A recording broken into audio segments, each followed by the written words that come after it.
Allahumma sholli ala Muhammad. Bu, ada 3 golongan manusia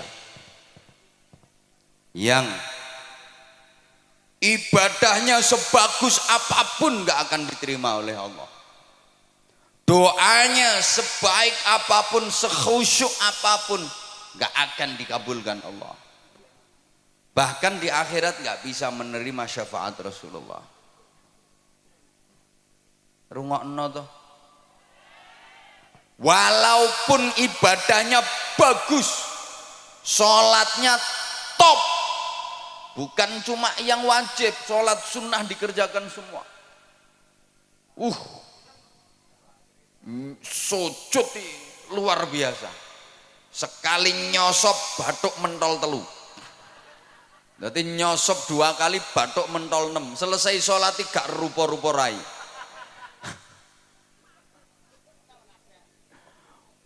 Poso bendino, sodakoh nyah-nyoh, zakat orang mufakat, wiridan sak dalan-dalan maca Quran yo turut ratan. Berangkat haji tiap tahun, dia pergi umroh seminggu 5 kali. Iso ngomahe Mekah kok. Kan omahe Mekah.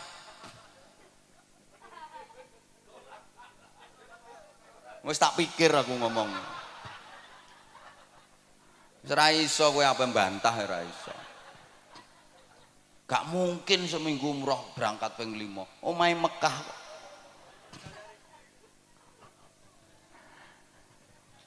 Kalau masuk 3 golongan manusia ini percuma. Gak akan diterima Allah. 1, aqul walidain. Anak yang durhaka kepada kedua orang tua. Naudzubillah. Sehebat apapun anak, kalau sampai durhaka kepada orang tua, berani kepada orang tua, menentang orang tua, melawan orang tua, zalim kepada orang tua, menyakiti hati dan perasaan orang tua, menyia-nyiakan orang tua, padahal si anak hidupnya berkecukupan, kaya, orang tuanya hidup menderita, itu dia mentala. Alah wes kadung.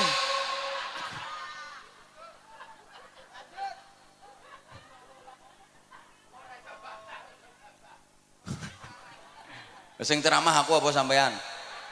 Lah iya.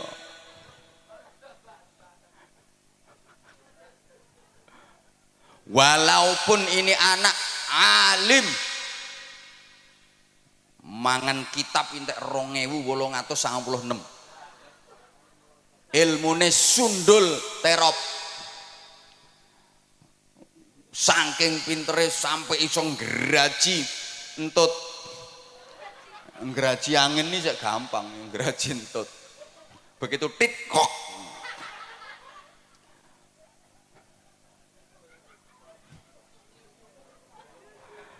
Kalau berani sama orang tua, menyakitkan orang tua, durhaka kepada orang tua, seluruh ibadahnya ditolak sama Allah. Doanya nggak akan dikabulkan oleh Allah. Bahkan di akhirat dia nggak bisa menerima syafaat Rasulullah.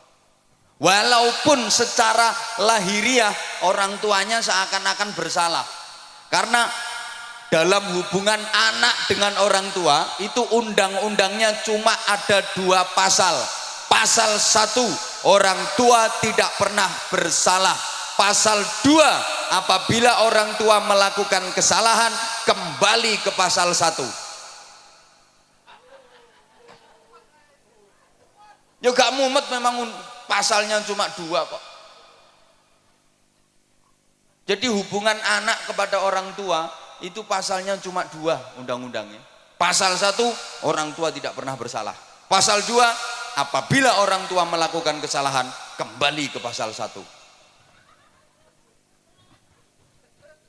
Sehingga kalau sampai terjadi anak ribut sama orang tua, anak gegeran sama orang tua, demi Allah di apa-apa no sing salah anaknya. Ana sing mikir ketara gak rukun kae.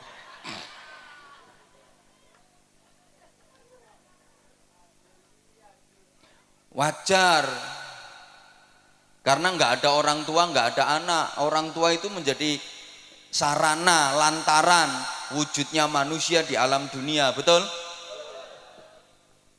Boleh kene ana sing tanpa wong tua. Dadi marang bejudus teko lemah. Apa meletek teko watu.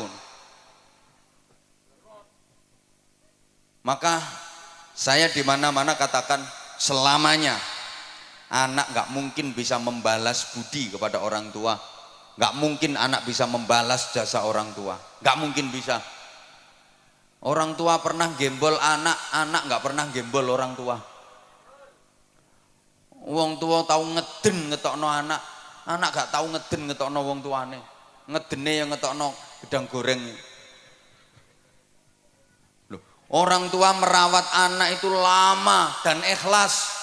Nggak ada yang berharap imbalan. Nah, aku ngerumat kowe sampai 20 tahun. Saiki kon wis dadi tentara. Ayo hitungan sedina aku njaluk upah 50.000. Nggak ada. Lah anak kalau merawat orang tua itu ya cuma sebentar, itu pun pamrih. Sulit ikhlas. Kadang orang tuanya sakit itu. Anak limo iso geger sak dulur. Sing ngramut ya sampean. Oh sampean bagiannya paling akeh kok. Biasanya ngono kuwi lambe-lambe kudungan.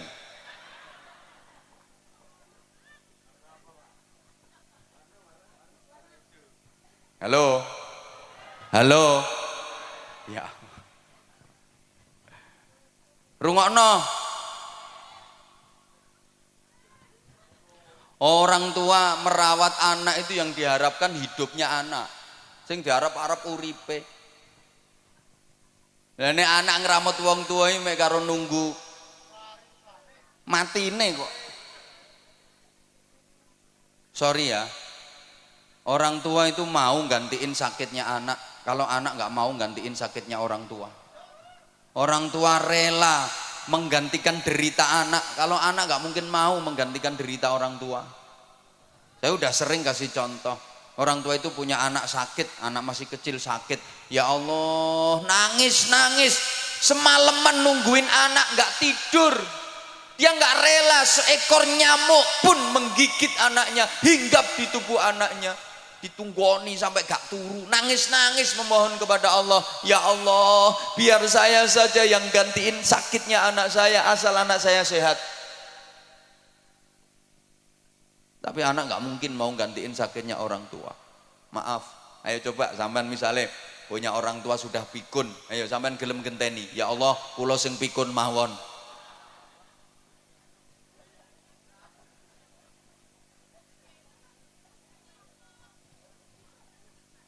Orang tua tuh punya anak pilek, hidung tersumbat, sing nyumpeli yo umbel, ndak iso ambekan, diapakno? Disedot, dicucup, masya Allah, umbel ya dicucup. Ayo bu, misalnya bapak sampean umbelnya meler, mriki pak kula dilatane pak.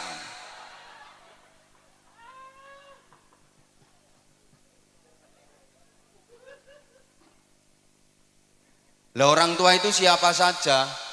Satu, abul jasad, orang tua kandung, ayah dan ibu kandung. Dua, abur ruh, yang merawat ruh, merawat jiwa, gurunya, kiainya, bunyainya, ustadz ustadzahnya. Hukumnya sama orang tua. Kalau orang tua kandung itu yang merawat jasmani, kalau guru, kiai, bunyai itu yang merawat rohani. Iki dirungokno apa ora toh? Tiga, yang ngasih pasangan hidup, mertua, sama wajib dihormat. Bu, menantu kalau nggak rukun sama mertua, ya sama itu namanya menantu yang tidak berbakti kepada orang tua, durhaka. Sama. Ada enggak? Ngacung.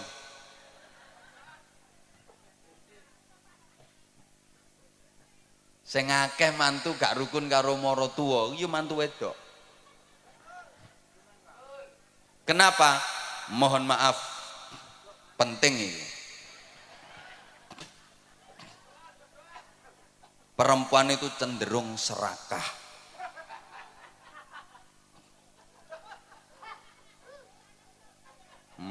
Wong lanang serakah ya eneng kok. Yang mbek kiai wani nyentak apa maneh mbek bojone. Mohon maaf, banyak istri yang tidak merelakan suaminya untuk berbakti kepada orang tua. Banyak suami yang tidak menyadari posisi. Sorry ya, istri sama suami itu beda. Karena istri perempuan, suami laki-laki. Nah iya beda. Istri itu haknya suami. Kalau suami bukan haknya istri, haknya orang tua. Rungokno. Suami itu haknya orang tua. Artinya suami harus lebih memprioritaskan orang tuanya, mementingkan orang tuanya daripada istrinya. Ya sama-sama penting, istrinya penting, orang tuanya penting, tapi perbandingannya lebih dipentingkan orang tuanya daripada istrinya. Ini kalau suami. Beda dengan istri. Istri haknya suami, bukan haknya orang tua. Karena waktu nikah sama orang tuanya sudah diserahkan total kepada suami. Maka istri harus lebih memprioritaskan suaminya daripada orang tuanya. Kalau suami harus lebih mementingkan orang tuanya daripada istrinya. Lah ini yang suka nggak diterima oleh para istri. Suami mau berbakti kepada orang tuanya, dihalang-halangi oleh istrinya.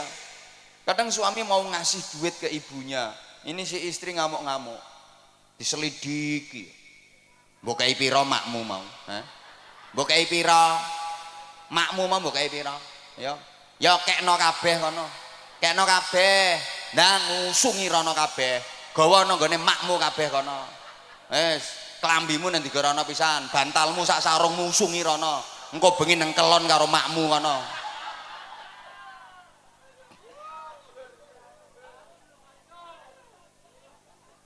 Suami mau berbakti kok dihalang-halangi. Bu, ibu harus sadar, bagi suami orang tua itu prioritas daripada istri.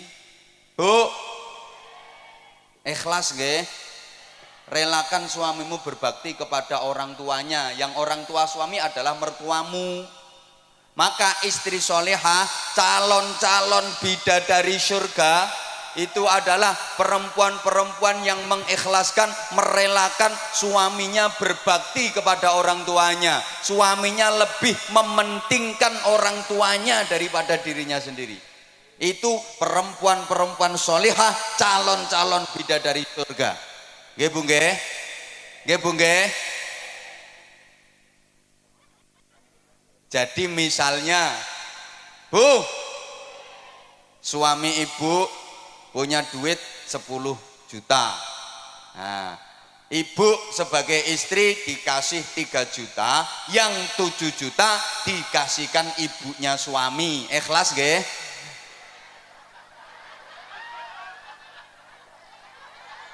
Ikhlas nggih?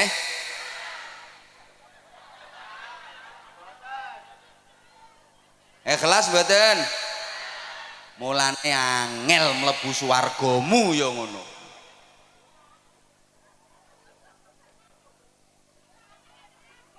Loh, namanya lebih diprioritaskan ibunya daripada istrinya kok. Jadi nek bojomu kuwi ndek duit 1 juta, sampean sebagai istri dikasih 300.000, yang 700.000 dikasihkan ibunya suami, dikasihkan mertuamu. Ikhlas nggih? Sapa ngomong tak jotos mau?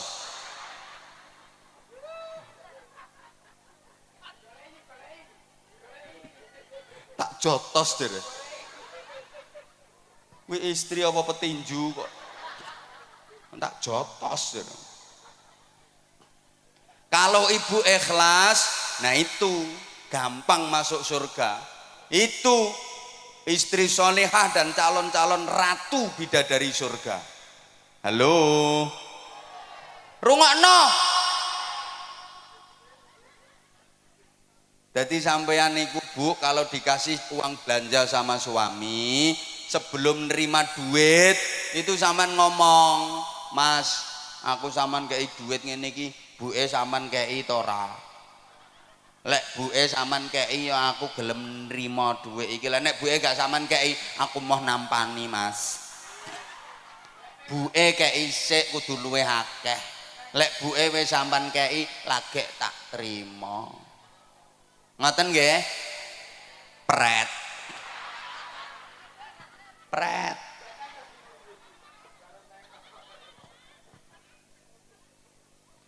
Jadi misalnya ibu dibeliin gelang sama suami, sebelum diterima tuh gelang ngomong, "Ya, aku sampean tukono gelang ini iki, ibu sampean tukono apa ora?" Lek ibu sampean tukono ya aku gelem. Lah nek ibu gak sampean tukono, aku mau nganggo ya, gak gelang-gelangan ra apa-apa. Penting ibu timbang aku. Ibu sing ngramut sampean, sengsara, rekoso mulai cilik gedhekno sampean, sorone ra karuan. Aku petuk sampean wis siap pakai. Aku gelem nganggo gelang iki, tapi ibu ya tukono gelang sing luwih gedhe. Ngoten Bu nggih? Alah ora trimo pret nek iki. Pret.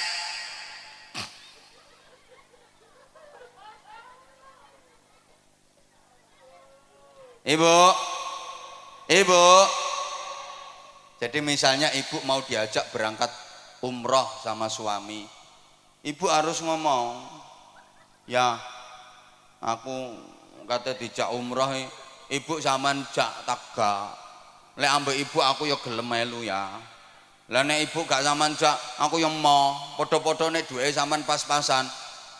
Berangkat ambek ibu ae. Aku kari-kari gak apa-apa. Penting ibu timbang aku."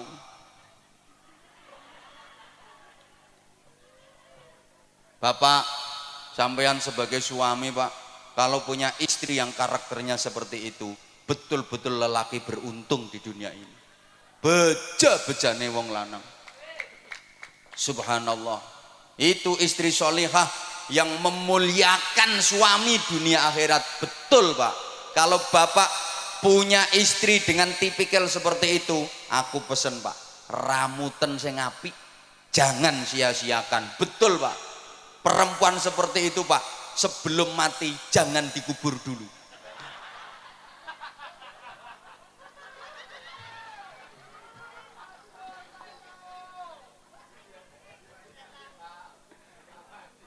Soalnya langka.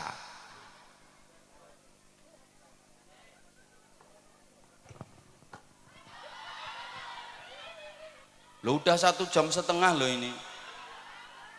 Yang kedua, Yang kedua, mahal yo gak melo urun kok. Yang ibadahnya pasti ditolak, doanya nggak mungkin diijabah, dan di akhirat nggak bisa menerima syafaat Rasulullah adalah para istri menengok. Lu memang iya kok. Istri-istri yang suka melukai perasaan suami, menyakiti hati suami padahal suaminya benar, dan suka membebani suami di luar batas kemampuannya. Tak baleni. Pengumuman. Ibadah sebaik apapun gak akan diterima Allah, doa sekhusyuk apapun gak akan diijabah Allah, dan di akhirat gak bisa menerima syafaat Rasulullah. Siapa? Istri-istri yang suka melukai perasaan suami, menyakiti hati suami padahal suaminya bener. Aku gak bakal suami sih gak bener. Alah rungokke sik.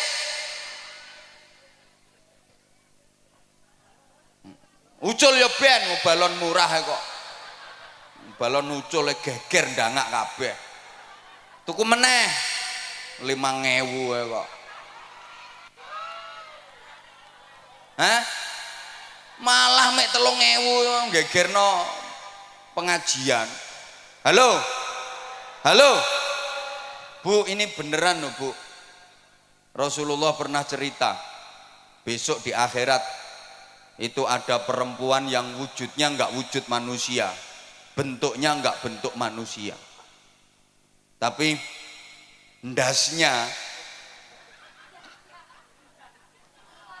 alah ndasnya itu ndas celeng, terus awak menengok lagi, awaknya awak khimar, wis gampangane ndase celeng awake jarang. Hi, ngeri. Ndase celeng awake jaran. Siapa itu?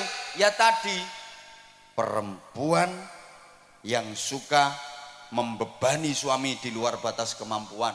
Wong suami lo penghasilannya sebulan ini lo cuma 2 juta. Nek njaluk blonjo saulan sampai 250 juta.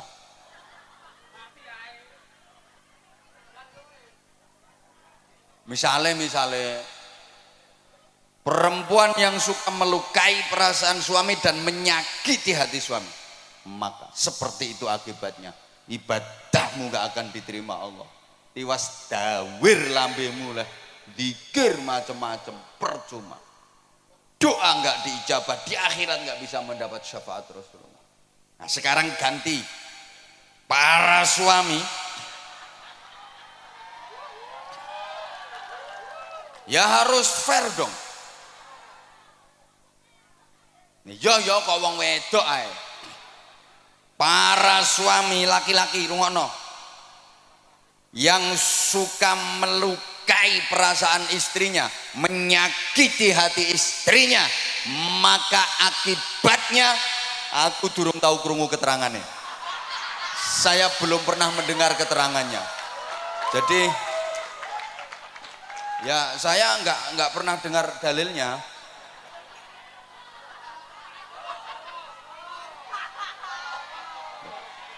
Lah nanti kalau saya sampaikan yo malah keliru kabeh.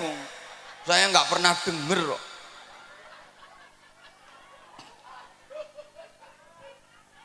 Bagusnya perempuan itu nggak perlu ngerti dalil-dalil yang kayak gitu.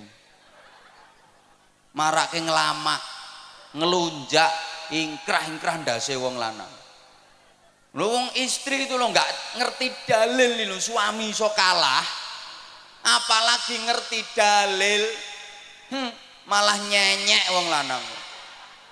Memang istri-istri nggak usah ngerti dalil-dalil kayak gitu, bahaya.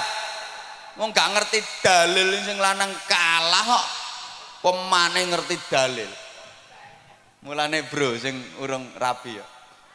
Besok nek rapi golek wong itu sing goblok-goblok kae, gampang dihapusi.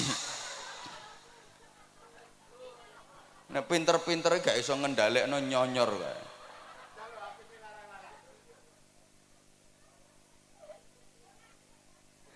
Yang ketiga udah itu berlalu. Yang ketiga, orang yang mutus silaturahim.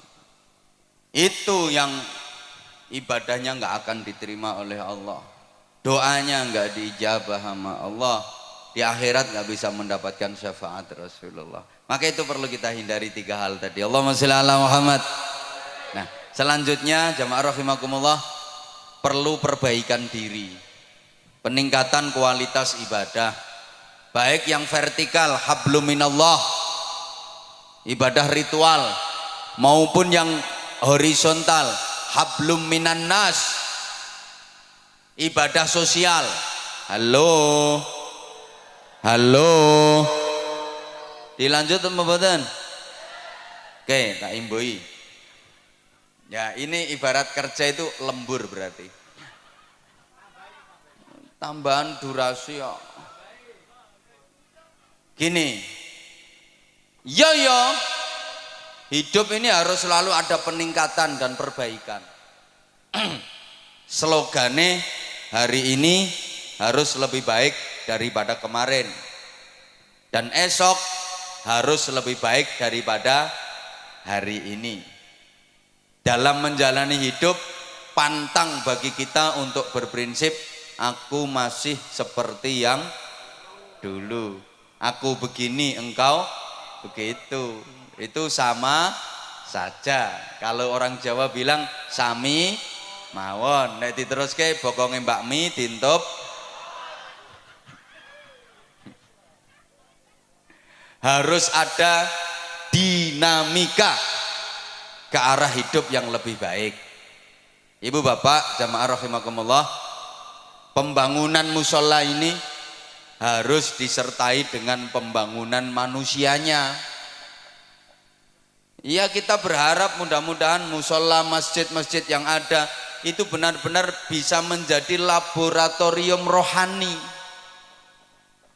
pembangunan mental spiritual. Negara kita itu punya jargon di lagu kebangsaan Indonesia Raya itu, bangunlah, bangunlah, ayo tobu. Pertama bangunlah jiwanya dulu, baru bangunlah untuk Indonesia.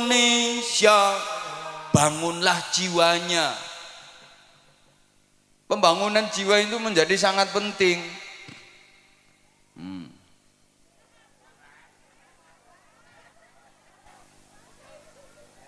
Oke. Mohon gelas ini untuk dikeletak.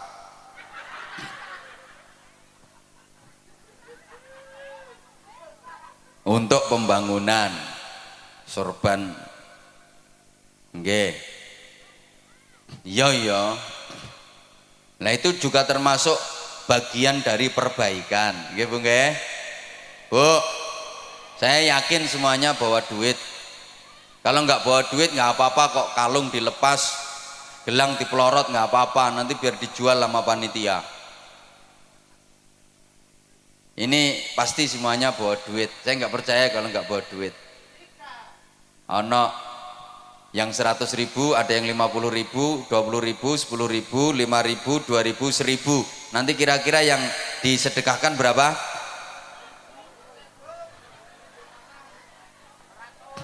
Perlu diingat, sedekah itu yang penting banyak walaupun tidak ikhlas, daripada ikhlas cuma sedikit. Tak baleni, lebih baik sedekah yang banyak walaupun tidak ikhlas daripada ikhlas tapi cuma sedikit. Kenapa? Saya berani bilang lebih baik sedekah banyak walaupun tidak ikhlas. Loh iya, daripada ikhlas tapi sedekahnya cuma sedikit. Karena kalau sedekahnya banyak, terus sedekah banyak, terus sedekah banyak, pasti lama-lama ikhlas. Mesti metu ikhlas. Mikir ora ikhlas, terus ngetokno akeh kok ora ikhlas. Tapi kalau sedekah itu prinsipnya yang penting ikhlas walaupun sedikit, sampai mate gak kira sedekah akeh. Dan ciri-ciri sedekah ikhlas, tanda-tanda sedekah itu ikhlas adalah sedekahnya banyak. Tandane wong sedekah ikhlas iku sedekah akeh. Soalnya nek sedekah akeh gak mikir, gak perhitungan. Tak baleni. Tanda-tanda orang ikhlas dalam bersedekah itu adalah sedekahnya banyak. Tandanya ikhlas. Soalnya gak perhitungan, gue duit piro, wis gak perhitungan. Engko urusan engko, sesuk urusan sesuk. Rezeki akeh sing nguri, mesti ditempui, diganti sama Allah dengan ganti yang lebih banyak. Itu tandanya ikhlas. Nah, di antara tanda-tanda orang sedekah tidak ikhlas, itu sedekahnya nilainya kecil, sedekahnya sedikit, tandane wong perhitungan. Duitku karek 200, kok nek tak sedekahno 50, lak karek 150, sesuk bayar kreditan 70. Anakku sangune rungokno nang ngaji gak butuh sangu anakmu. Halo maka wong niku nek sedekahe kulino sithik iku tandane gak ikhlas. Ayo bantau. Sedikit banyak itu bukan jumlah dan nominal, tapi prosentase dan pembanding. Ukuran sedikitnya yang ngeleset di bawah sama yang duduk metingkring di atas panggung jelas beda. Jelas beda. Mungkin lek kanggo sampean 500.000 wis akeh. Tapi lek kanggo sing nang dhuwur panggung sithik 500.000 kuwi. Makanya saya bilang bukan jumlah tapi prosentase dan pembanding ukurannya.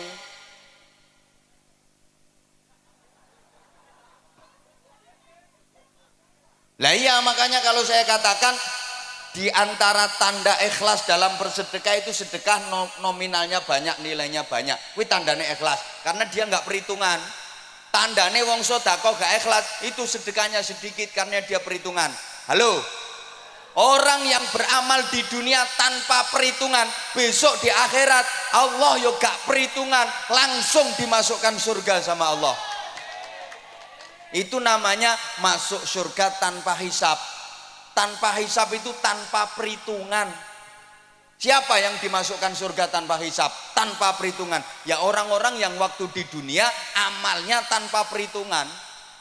Malaikat yang meriksa itu langsung didhawuhi sama Allah, kasih instruksi. Malaikat, itu orang waktu di dunia amal tanpa perhitungan. Udah sekarang langsung masukkan surga tanpa diperhitungkan amalnya. Coba tuh orang Bojonegoro kok. Langsung ke surga.